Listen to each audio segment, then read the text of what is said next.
हरियाणा की हर अपडेट के लिए बेल आइकन दबाएं और सब्सक्राइब करें STV हरियाणा न्यूज। नमस्कार, स्वागत है आपका। मैं हूं नंदिनी मिश्रा आपके साथ। हल्का हलचल की शुरुआत करेंगे एक बड़ी खबर के साथ। बड़ी खबर आपको बता दें, किसानों का आंदोलन 83वें दिन भी जारी। आज सर छोटू राम की जयंती मनाएंगे किसान। देश भर में एकजुटता अभियान चलाएंगे किसान। 18 फरवरी को रेल रोको कार्यक्रम का भी आयोजन होगा। दोपहर 12 बजे से लेकर 4 बजे तक रेल रोको कार्यक्रम करेंगे किसान। किसानों के आंदोलन का 83वां दिन, लगातार आंदोलन जारी है। सर छोटू राम की जयंती मनाएंगे किसान। देश भर में एकजुटता अभियान चलाएंगे किसान। सर छोटू राम की जयंती मनाए जाने के बाद 18 फरवरी को किसान रेल रोको अभियान करने वाले हैं, यानी 12 से लेकर 4 बजे तक दोपहर में ट्रेन रोकेंगे किसान। तो ऐसे में जाहिर तौर पर ट्रेन का आवागमन बाधित हो सकता है। आंदोलन के मद्देनजर 18 फरवरी को आपको बता दें, किसान पहले ही पूरा रोड मैप एक हफ्ते का अपना जारी कर चुके हैं, 18 फरवरी तक का। और आज 16 फरवरी को सर छोटू राम की जयंती पर पहले एकजुटता का संदेश देंगे और उसके बाद 18 फरवरी को किसान रेल रोको अभियान करेंगे, यानी रेल रोकेंगे और ट्रेन रोकेंगे। जाहिर तौर पर तमाम ट्रेन का जो आवागमन है वो बाधित होगा, लोगों की परेशानियां बढ़ेंगी। तो 18 फरवरी को अगर ट्रेन से ट्रैवल करने वाले हैं तो सावधानी के साथ ट्रैवल करें।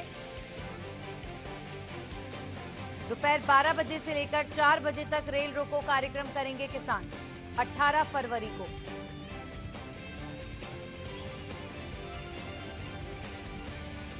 किसानों के आंदोलन का 83वां दिन, लगातार जारी है आंदोलन। आज सर छोटू राम की जयंती मनाएंगे किसान, एकजुटता का संदेश देंगे। तो लगातार 83 दिनों से किसान धरने पर बैठे हुए हैं। एक तरफ जहां प्रदेश में महापंचायतें हो रही हैं किसानों की, जिसमें किसान नेता राकेश टिकैत लगातार महापंचायतों के जरिए लोगों से समर्थन की अपील कर रहे हैं कि ज्यादा से ज्यादा जन सहयोग किसान आंदोलन को मिले। वहीं दूसरी तरफ 16 फरवरी को सर छोटू राम की जयंती, यानी कि आज एकजुटता का संदेश किसान देने वाले हैं। वहीं दूसरी तरफ 18 फरवरी को रेल रोको कार्यक्रम करेंगे किसान, ट्रेन को रोकेंगे।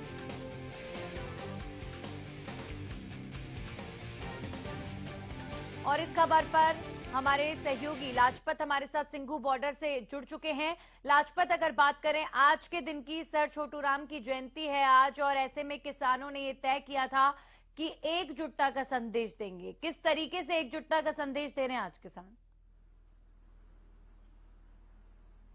जी बिल्कुल, देखिए सर छोटू राम को याद करते हुए आज एकजुटता की आह्वान करेंगे और लगातार 18 तारीख को जो रेल रोको आंदोलन है उसको लेकर कहीं ना कहीं शपथ लेते हुए नजर आएंगे। और क्योंकि लगातार सिंघू बॉर्डर जो बिंदु पॉइंट है जहाँ से किसान आंदोलन को लीड मिलती है और लगातार जो जत्थाबंदी है वो गुप्त बैठक रखते हैं, उसके बाद रणनीतियां बनती है। तो ऐसे में कहीं ना कहीं आंदोलन को मजबूत करने के लिए हरियाणा में पंचायतें भी चल रही है और पंचायतों को मकसद यही है कि कोई ना कोई ताकत बनानी है और ताकत बनाकर ही सरकार के सामने अपनी दिखाना है कि लगातार जो 12 दौर की जो बैठक हो चुकी है उसके बावजूद जो खींचातानी सरकार के बीच और किसानों के बीच चल रही है उसको मजबूत करने के लिए लगातार हरियाणा में जगह जगह पंचायतें हो रही हैं, बड़ी पंचायतें हो रही हैं। ऐसे में सर छोटू राम की आज जयंती मनाई जाएगी और लगातार 18 तारीख को जो रेल रोको आंदोलन है उसको लेकर कहीं ना कहीं मजबूती दिखाने के लिए आज जो सर छोटू राम की जयंती मनाई जाएगी।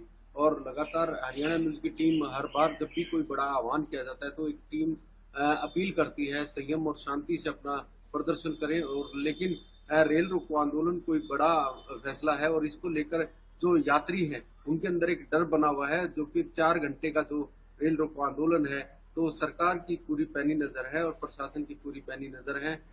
तो रेल रोको आंदोलन के जो चेतावनी दी गई है, रेलों को पहले से ही रेलवे स्टेशन पर रोका जाएगा ताकि रास्ते में जो यात्री हैं वो ना फंसे। जी जी बिल्कुल, जाहिर तौर पर लोगों को 18 तारीख को परेशानी का सामना करना पड़ सकता है, क्योंकि लाजपत ये किसानों की तरफ से कहा गया है कि 12 से 4 बजे तक ट्रेन को रोकेंगे 18 तारीख को, लेकिन इसके अतिरिक्त कोई और सूचना नहीं है कि कहां पर ट्रेन को रोका जाएगा। क्या हर स्टेशन पर इस तरह के प्रदर्शन देखने को मिलेंगे, इस तरह की कोई जानकारी नहीं है। जी बिल्कुल नंदनी, देखिए जो 40 लोग हैं, जो जत्थाबंदी है, जो ग्रुप है, वो हमेशा से ही जब से ये आंदोलन चला है तो एक गुप्त बैठक रखते हैं और उस गुप्त बैठक में मीडिया को भी अंदर नहीं जाने दिया जाता, तो उसके अंदर ही रणनीतियां बनती है। उसके बाद किसानों में चर्चा फैलती है, लेकिन किसी भी चीज को साफ नहीं किया जाता। इसी बात को लेकर आम व्यक्ति के अंदर एक दहशत बनी हुई है और एक डर बना हुआ है, क्योंकि जब भी कोई बड़ा आह्वान किया गया तो आम व्यक्ति इसमें पिसता हुआ नजर आया है। आपको बता दें, चक्का जाम किया गया तो काफी लोग इसमें फंसे, लेकिन जिन लोगों को पता था कि पहले से ही चक्का जाम होना है तो उन लोगों ने सहयोग किया था, अपने घर से नहीं निकले थे, ड्यूटियों पे नहीं गए थे। व्यापार पर काफी असर पड़ा था। ट्रैक्टर मार्च जो निकाला गया था गणतंत्र दिवस को लेकर, जो तैयारी दिखाई दी गई थी, जो केपी केजीपी का जो टर्न किया गया था, उससे भी लोगों में एक डर बना था, दहशत बनी थी। और फिर आपको पता ही है कि गणतंत्र दिवस को जो दिल्ली में हिंसा हुई थी, उसके बाद यूटर्न हो गया था और उसके बाद अब फिर दोबारा से ताकत बनाने का प्रयास है कि सरकार को कैसे न कैसे बैठक करने और उस पर बातचीत करें, क्योंकि सरकार की तरफ से अभी तक कोई तो कुल मिलाकर कवायद लगातार जारी है सरकार को बैकफुट पर लाने की, पर यहाँ पर बड़ा सवाल यही खड़ा होता है कि इस तरह के जो प्रदर्शन हो रहे हैं इनसे आम आदमी ही परेशान हो रहा है और सरकार के ऊपर दबाव बन रहा है कि नहीं बन रहा है कुछ नहीं कहा जा सकता, क्योंकि सरकार की तरफ से कोई रिएक्शन अभी नहीं दिया जा रहा। हमारे साथ हमारे सहयोगी मनोज कौशिक जुड़ चुके हैं ढांसा बॉर्डर की रिपोर्ट हम तक पहुंचाने के लिए। मनोज, अगर बात करें ढांसा बॉर्डर की तो फिलहाल आज सर छोटू राम की जयंती है, ऐसे में किस तरह की तस्वीर वहां पर नजर आ रही है? ऐसे में ढांसा बॉर्डर पर आज किसान सर छोटू राम की जयंती मनाई गई। हालांकि बसंत पंचमी का दिन है, बसंत पंचमी के दिन को किसान संगठनों और किसान नेताओं ने चुना है कि आज के दिन छोटू राम जयंती मनाए जाएंगे। किसान छोटू राम को याद करेंगे और नीतियों पर चलने का, जो उनके बताए रास्ते पर चलने का संकल्प लेंगे। और किसानों का साथ ही यह भी कहना है कि जो सर छोटू राम की जो नीतियां थी उनको आज कहीं न कहीं किसी न किसी रूप में समाप्त करने का प्रयास किया जा रहा है। सर छोटू राम ने एमएसपी जो वो लागू करवाने का प्रयास किया था, किसानों के लिए मंडी स्थापित करवाने का प्रयास किया था, लेकिन आज इन दोनों मांगों को लेकर किसान संघर्ष कर रहे हैं, जो कि सर छोटू राम की नीतियों को एक तरह से समाप्त करने का प्रयास सरकार कर रही है। और किसानों ने कल से ही तैयारियां शुरू कर दी थी कि आज जो 16 फरवरी है उसको छोटू राम जयंती के रूप में मनाएंगे और किसान सुबह से यहाँ जो ढांसा बॉर्डर वहाँ एकत्रित होने शुरू हो गए हैं और पूरा दिन जो छोटू राम को श्रद्धांजलि अर्पित करेंगे। जी बिल्कुल, इसके अलावा अगर बात करें 18 तारीख की, तो 18 तारीख को लेकर भी किसान अपना रोड मैप, अपना ब्लूप्रिंट पहले ही जारी कर चुके हैं कि उस दिन ट्रेन को रोका जाएगा। किस तरह की सूचना है रेल रोको अभियान को लेकर? जी 18 फरवरी को जिस प्रकार किसान संगठनों ने आह्वान किया है कि 12 से 4 बजे तक, दिन में 4 घंटे तक जो रेल मार्ग है उसको जाम किया जाएगा, चक्का जाम होगा और रेल रोकने का जो नीति है उस पर काम किया जाएगा। लेकिन मैं नंदनी यहाँ बता दूं, जो बादली के पास ढांसा बॉर्डर, यहाँ आसपास जो कोई रेलवे स्टेशन नहीं है और इसको लेकर किसान थोड़ा सा गंभीर नजर नहीं आ रहे हैं, क्योंकि यहाँ कोई रेलवे स्टेशन और रेलवे लाइन नहीं। लेकिन इसके बाद भी जो किसानों का कहना है कि यहाँ से टिकरी बॉर्डर पर जाएंगे और जो टिकरी बॉर्डर पर जो किसान बैठे उनके साथ मिलकर बहादुर या आसपास का जो भी उनकी अगली नीति होगी उसके तहत वो चक्का जाम करेंगे। लेकिन बादली में रेलवे स्टेशन नहीं होने के चलते ये अगली नीति को अंजाम देने के लिए जो ढांसा बॉर्डर का रुख करेंगे। चलिए, शुक्रिया मनोज तमाम जानकारी के लिए आपका।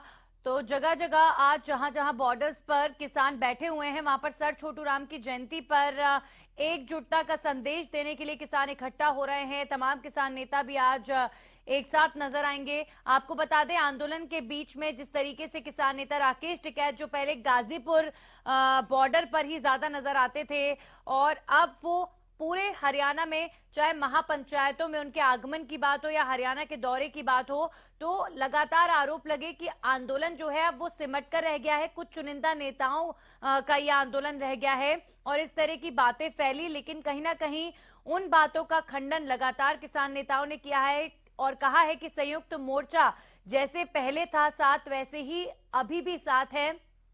लगातार राकेश टिकैत बात कहते रहे हैं और आज एकजुटता का संदेश शायद इसीलिए दिया जा रहा है।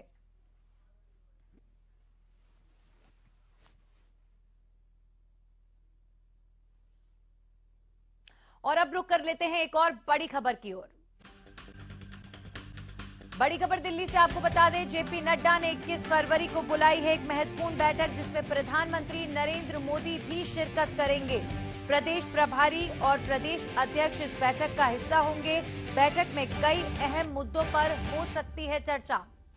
बीजेपी के राष्ट्रीय अध्यक्ष जेपी नड्डा बैठक बुलाई है, जिसमें देश के तमाम प्रदेशों के बीजेपी के प्रभारी और बीजेपी के प्रदेश अध्यक्ष इस बैठक का हिस्सा होंगे और इसमें प्रधानमंत्री नरेंद्र मोदी भी शिरकत करेंगे। जाहिर तौर पर संगठन को कैसे मजबूत किया जाए और तमाम अलग अलग मसलों पर चर्चा होगी। कृषि आंदोलन को लेकर भी जाहिर तौर पर इस बैठक में विचार विमर्श होगा। हर प्रदेश के बीजेपी के अध्यक्ष को और बीजेपी के प्रदेश प्रभारियों के साथ ये बैठक की जा रही है। प्रधानमंत्री मोदी भी इस बैठक में होंगे। बीजेपी के राष्ट्रीय अध्यक्ष जेपी नड्डा के नेतृत्व में ये बैठक की जा रही है। तो कई अहम मुद्दे होंगे जिन पर चर्चा होगी, विचार विमर्श होंगे। संगठन की मजबूती को लेकर जाहिर तौर पर ये बैठक मुख्य तौर पर की जा रही है, क्योंकि इसमें बीजेपी के पदाधिकारियों को बुलाया गया है और हर प्रदेश का प्रभारी, प्रदेश का अध्यक्ष बीजेपी का इस बैठक में शिरकत करेगा। 21 फरवरी को जेपी नड्डा ने ये बैठक बुलाई है। तेज है जाहिर तौर पर बंगाल के इलेक्शन एक तरफ, वहीं दूसरी तरफ पंजाब हरियाणा के अंदर जिस तरह का विरोध किसानों का रहा, सरकार पर दबाव किसान आंदोलन के मद्देनजर नजर भी आया और अब कुल मिलाकर संगठन की मजबूती को लेकर, संगठन के प्रचार प्रसार को लेकर, जाहिर तौर पर कई अलग अलग मसलों को लेकर ये बैठक होगी। जेपी नड्डा बीजेपी के राष्ट्रीय अध्यक्ष ने ये बैठक बुलाई है और तमाम प्रदेश के प्रभारी हैं, प्रदेश के अध्यक्ष हैं। बीजेपी चाहे बंगाल के चुनाव हो, इन दिनों ये मसले बहुत ज्यादा महत्वपूर्ण हैं, तो कई मुद्दे रहने वाले हैं इस बैठक में शामिल, जिन पर विचार विमर्श होगा। चर्चा होगी प्रदेश के बीजेपी के प्रभारियों से और बीजेपी के। और इस खबर पर हमारे सहयोगी राजा पटेल हमारे साथ जुड़ गए हैं। राजा, क्या महत्वपूर्ण मसले रहने वाले हैं जिसमें देश भर के बीजेपी के प्रभारी और बीजेपी के प्रदेश अध्यक्ष इस बैठक में शामिल होंगे? तो किन किन मुद्दों पर चर्चा हो सकती है, क्योंकि पीएम मोदी भी इस बैठक में शामिल हो रहे हैं? जी बिल्कुल, देखिए नंदिनी, जिस तरीके से बात करें संगठन को लेकर कहीं ना कहीं चर्चा की जा रही है। तमाम जो बीजेपी के प्रभारी हैं और प्रदेश अध्यक्ष इसमें मीटिंग में कहीं ना कहीं शामिल होंगे और 21 तारीख को जिस तरीके से जानकारी मिल रही है कि देश के प्रधानमंत्री भी इस मीटिंग में हिस्सा लेंगे, तो साफ तौर पर पूरे देश में जिस तरीके से संगठन को लेकर और जिस तरीके से बीजेपी का कार्यकाल रहा है, जिस राज्य में बीजेपी की सरकार है वहाँ के प्रदेश के जो प्रदेश के मुखिया हैं जो किस तरीके से काम कर रहे हैं, किस तरीके से संगठन को मजबूत कर रहे हैं, क्योंकि अब बीजेपी चाहती है कि लोगों तक जाकर एक मैसेज देने की कोशिश करेगी कि पिछले 5 सालों में जो विकास कार्य बीजेपी ने कराया है, तो लोगों को डोर टू डोर जाकर बताना चाहती है कि ये विकास कार्य हमने कराए हैं। ऐसे में तमाम जो प्रभारी हैं और बीजेपी के तमाम जो प्रदेश अध्यक्ष हैं वो कहीं ना कहीं बैठक में हिस्सा लेंगे। वहीं दूसरी ओर बात करें, जिस तरीके से किसान आंदोलन चल रहा है और ऐसे में लगातार प्रदेश की बात करें तो बीजेपी की गिरफ्तारी होती हुई नजर आई है। तो अब बीजेपी ग्राउंड लेवल पर जाकर कहीं ना कहीं ये पूरा होमवर्क करना चाहती है। जी बिल्कुल, तो कुल मिलाकर बंगाल का चुनाव, कृषि आंदोलन, इस तरह के तमाम मसले रहने वाले हैं जिनको लेकर विचार विमर्श होगा और तमाम प्रदेश अध्यक्षों, प्रभारियों को जाहिर तौर पर जेपी नड्डा हिदायत देंगे। प्रधानमंत्री नरेंद्र मोदी संगठन की मजबूती को लेकर उनसे चर्चा करेंगे। यही मसले रहने वाले हैं। जी बिल्कुल, देखिए नंदिनी, जो जानकारी मिल रही है सूत्रों के अनुसार ये भी जानकारी मिल रही है कि कई प्रदेश अध्यक्ष जो हैं वो अब चेंज किए जा सकते हैं। कई राज्यों के जो प्रदेश अध्यक्ष हैं उनको बदला जा सकता है, प्रभारियों को बदला जा सकता है। इसको लेकर एक अहम मीटिंग बुलाई गई है। सबसे पहले फीडबैक लिया जाएगा। संगठन की साफ तौर पर बात निकलकर सामने आ रही है कि संगठन और किस तरीके से मजबूत किया जाए। जिस राज्य में बीजेपी की सरकार नहीं है वहां पर किस तरीके से काम किया जाए, संगठन को, कार्यकर्ताओं को किस तरीके से मजबूत किया जाए। और वहाँ जो जानकारी मिल रही है कि जिस राज्य में बीजेपी की सरकार नहीं है वहां पर सबसे पहला जो जेपी नड्डा का फोकस रहेगा कि वहाँ किस तरीके से काम किया जाए। ये तमाम जो मीटिंग में बातें रहने वाली हैं। जी चलिए, बहुत बहुत शुक्रिया राजा तमाम जानकारी के लिए। और चलिए अब रुक कर लेते हैं एक और बड़ी खबर का। बड़ी खबर आपको बता दें, जींद यूनिवर्सिटी के रजिस्ट्रार पर कार्रवाई को लेकर बड़ी खबर। रजिस्ट्रार राजेश पुनिया को पद मुक्त किया गया। रजिस्ट्रार पर लगे थे भर्तियों में गड़बड़ी के आरोप, जिसको लेकर उनके खिलाफ कार्रवाई हुई है। राज्यपाल ने पद मुक्त करने का पत्र जारी कर दिया है। जींद यूनिवर्सिटी के रजिस्ट्रार की अपने पद से छुट्टी हो गई है। राज्यपाल ने पद मुक्त करने का पत्र जारी किया है। और इस खबर पर हमारे सहयोगी रवि कालीरमन फोन लाइन पर हमारे साथ जुड़ चुके हैं। रवि, क्या है पूरा मामला जिसके मद्देनजर इतनी बड़ी कार्रवाई की गई है? जी बिल्कुल, देखिए जो जींद यूनिवर्सिटी के रजिस्ट्रार हैं राजेश पुनिया, कहीं ना कहीं उन पर भ्रष्टाचार के आरोप लगे थे। जो प्रोफेसर की भर्ती की गड़बड़ी के आरोप भी उन पर लगे थे। तमाम जो चीजें थी उसको देखते हुए राज्यपाल की तरफ से एक लेटर जारी किया गया जिनमें उनको पद मुक्त किया गया है। जींद यूनिवर्सिटी है चौधरी रणवीर सिंह यूनिवर्सिटी, इसके रजिस्ट्रार राजेश पुनिया जी बिल्कुल। तो अभी फिलहाल माने कि रजिस्ट्रार राजेश पुनिया की अपने पद से छुट्टी हो चुकी है और ये सीधी बड़ी कार्रवाई जो है राज्यपाल ने की है। अब ऐसे में आगे भी जांच होगी और मामला आगे भी जा सकता है राजेश पुनिया के खिलाफ। जी बिल्कुल, देखिए कहीं ना कहीं लगता है कि जिस प्रकार से एकदम से राजेश पुनिया की छुट्टी हुई है, इसको देखते हुए कहीं ना कहीं लगता है कि आगे जो कार्रवाई है उन पे की जा सकती है। सबसे बड़ी कार्रवाई तो उनको उनकी जो पद से मुक्त है वो की गई है फिलहाल अभी, और राज्यपाल की तरफ से ये पत्र जारी किया गया और तत्काल प्रभाव से उनकी जो पद मुक्त उनको करने के आदेश दिए गए हैं। जी चलिए, बहुत बहुत शुक्रिया रवि आपका भी तमाम जानकारी के लिए। तो रजिस्ट्रार राजेश पुनिया के खिलाफ कार्रवाई हो चुकी है, उनको अपने पद से उनकी छुट्टी कर दी गई है। राज्यपाल ने पद मुक्त करने का पत्र जारी किया। रजिस्ट्रार पर भर्तियों में गड़बड़ी के गंभीर आरोप लगे थे।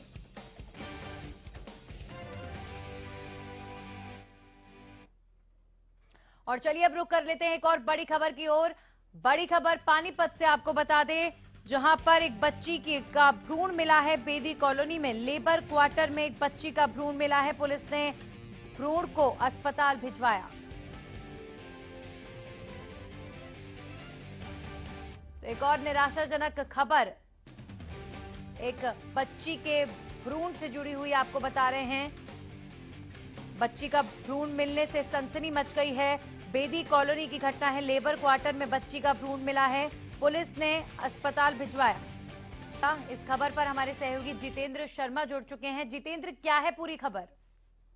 देखिए, सबसे बड़ी बात यह है कि इसमें नंदिनी के सबसे बड़ी बात जो है कि प्रधानमंत्री जो है बेटी बचाओ बेटी पढ़ाओ को लेकर यहीं से मुहिम शुरू की थी और लगातार जो है ये देखिए बत्रा कॉलोनी के पास का मामला है। यहाँ पर जो है एक 6 महीने के करीब का भ्रूण होगा, लड़की का बताया जा रहा है, जिसका मेडिकल आज होना है। इस तरीके की घटनाएं मिल रही हैं जिसमें कि लड़कियां जो हैं इस तरीके से फेंक दी जाती हैं। तो इसको लेकर कहीं ना कहीं कॉलोनी क्या पूरे शहर में सनसनी भी है, क्योंकि इस तरीके के केस आते रहते हैं। फिलहाल जो है भ्रूण को पानीपत के सामान्य हॉस्पिटल में रखा गया है और आज उसका मेडिकल होना है। पुलिस इसमें मालटाउन थाना पुलिस जो है उसकी जांच कर रही है। जी, अभी फिलहाल बच्ची की कैसी हालत बताई जा रही है जितेंद्र? और सबसे बड़ी बात की बेहद शर्मनाक ये पूरे समाज के लिए कि एक बच्ची को जन्म देने के बाद बच्ची को अगर इस तरीके से फेंक दिया गया है और परिवार द्वारा ये घटना को अंजाम दिया गया है, तो ऐसे लोगों के खिलाफ सख्त से सख्त कार्रवाई होनी चाहिए। देखिए नंदिनी, मैं यहाँ एक ये चीज साफ कर दूं कि ये जो भ्रूण है ये मृत मिला है। ये जो है मृत मिला है भ्रूण जो है 6 महीने का है। ये इस तरीके की हालत में था कि ये क्षतिग्रस्त होकर डाला गया था। पुलिस ने जाकर जो है मालटाउन पुलिस ने जाकर वहां से इसको अपने कब्जे में लिया और कब्जे में लेने के बाद पानीपत के सामान्य हॉस्पिटल में इसको रखा गया है। आज इसका मेडिकल होना है।